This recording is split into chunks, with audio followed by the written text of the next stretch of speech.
guessing this is the official Welcome to Honduras sign. Before we forget, just to give you some tidbits of advice if you're crossing. Now it may change down the road, but when you first to the El Salvador side, you go up and you give them your passport and you get a piece of paper back, and then it's like your receipt. And then when you go to leave, you got to give that receipt back to a guard before you cross the bridge. When you cross the bridge, and the first place you come to when you're on the other side is a health check. One person at a time goes in a room, she'll ask you some questions, takes your temperature, you show her, for us, our COVID vaccine, we were good to go, we didn't have to show a PCR test.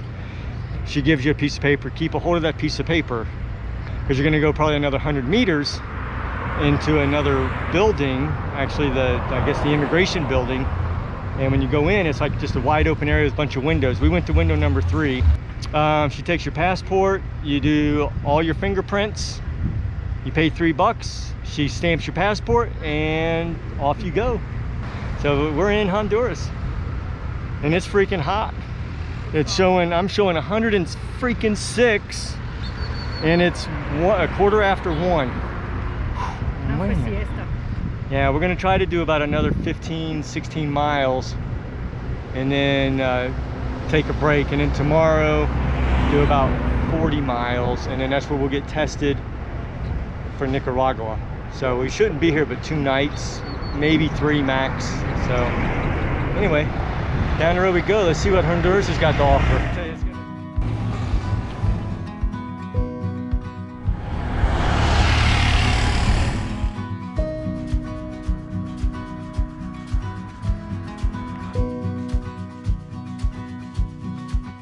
Technically, we could ride the 80 miles across the southern part of Honduras in 1 day. But since the sweltering heat is slowing us down, and because we need a COVID test to enter Nicaragua at the time of our travels, we end up spending 2 nights in Honduras.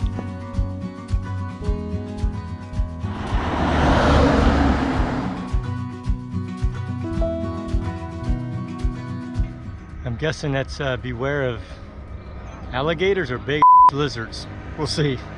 Unfortunately, the sign will remain a mystery, as we never get to see anything resembling this creature before we reach the Nicaraguan border.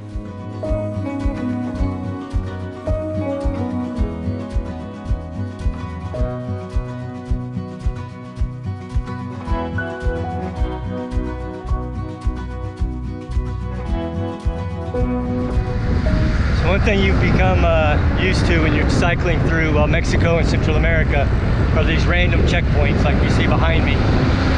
So far, we've only been stopped 1 time, and that was back on Baja.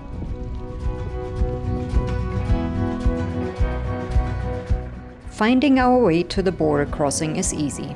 Maybe the 10 miles of trucks waiting patiently in line to cross into Nicaragua was a dead giveaway.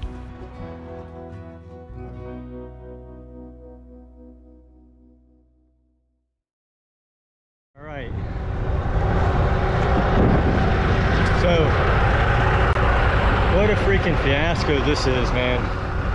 Now we're officially in Nicaragua. Took us a couple hours to get out of Honduras and then to get into Nicaragua. They got one booth open, and he ain't in no hurry, that's for sure. So now we're on the Nicaraguan side, and it looks as if the jam for the trucks is back way the hell up here too. Just want to get out of here, find a place to rest for the night and get something to eat. It's almost 3 o'clock, and we got to the border like a little after 12. Damn. Whew. Anyway, down the road we go.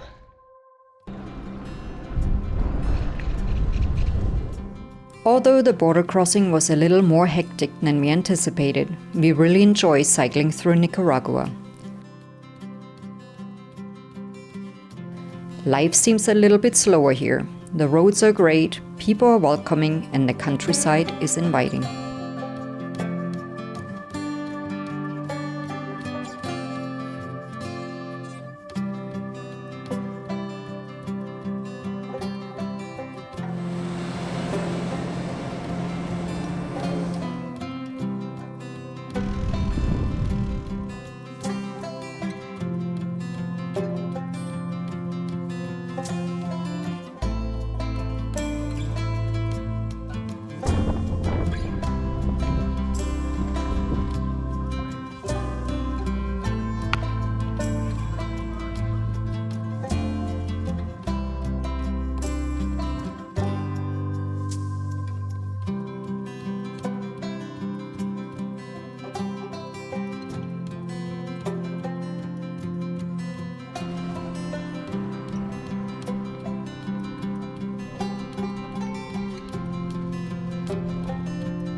Eventually, we reach León.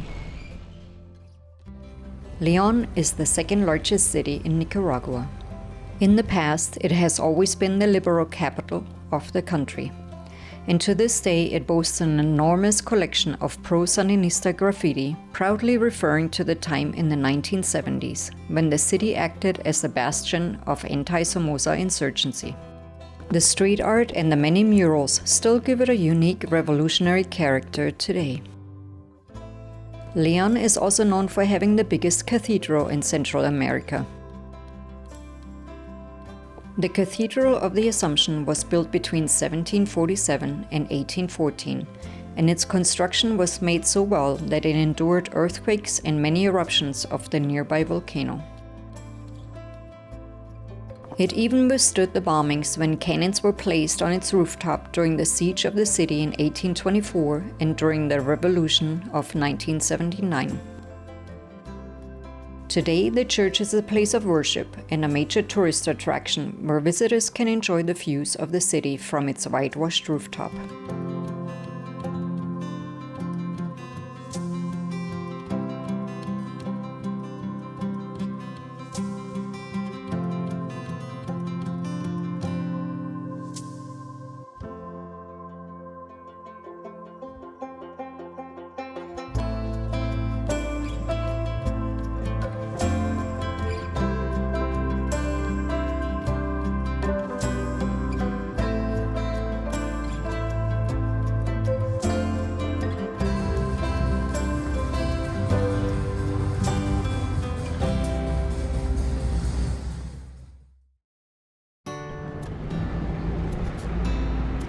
After a couple days of exploring the colorful streets of León, it is time for us to move on.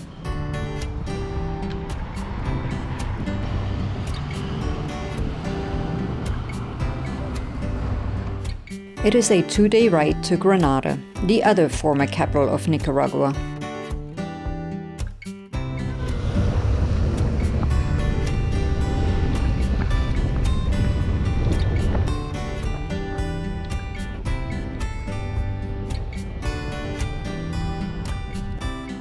Granada is Nicaragua's oldest town, and whereas León used to be the liberal capital, the conservative administration usually chose Granada to be the seat of government, until in 1852 a compromise was reached, and Managua became the permanent capital.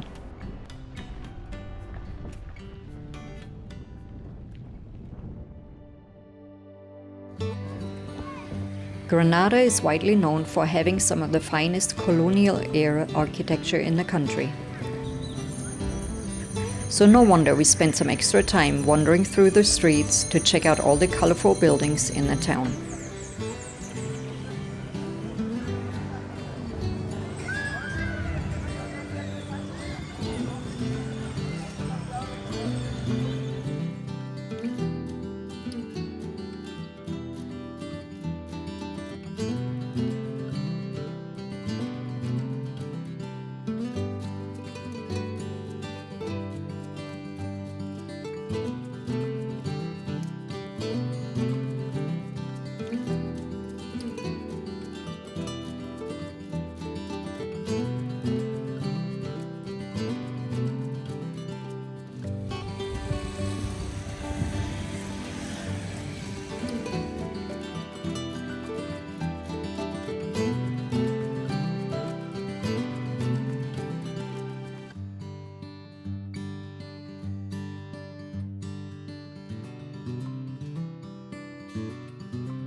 We also take a short side trip to Masaya Volcano National Park and go on a short hike to watch a lake of lava boil on the bottom of the crater.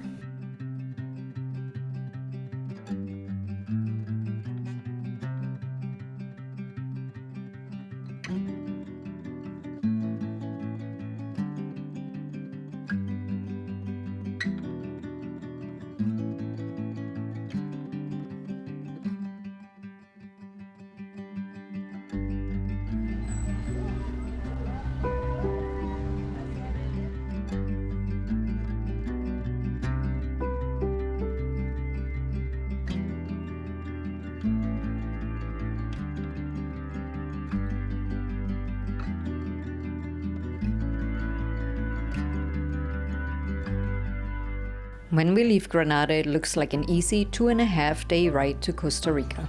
Or at least that's what we thought. However, the crazy winds coming off Lake Nicaragua made us work for every mile.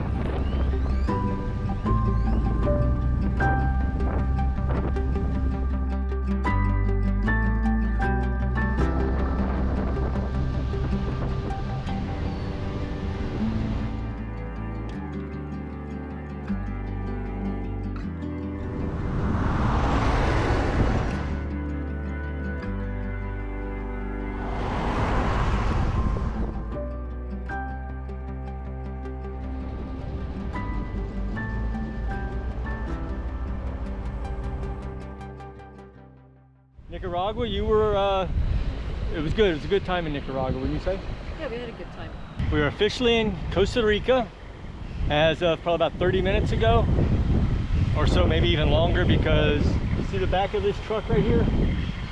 The line to get in, just like on the other side when we were in Honduras trying to get in, this one is about 7 miles long to get into Nicaragua, whereas on the other side, it was like almost 10 miles to get in. It's stupid. Nowhere else have we ever seen this. But anyway, enough about that. That's not our issue. But we are in Costa Rica. Yep. See you down the road. Costa Rica, baby. If you liked our video, please consider supporting our channel by rolling over that like button, subscribing, hitting the notification bell, and as always, feel free to share our videos.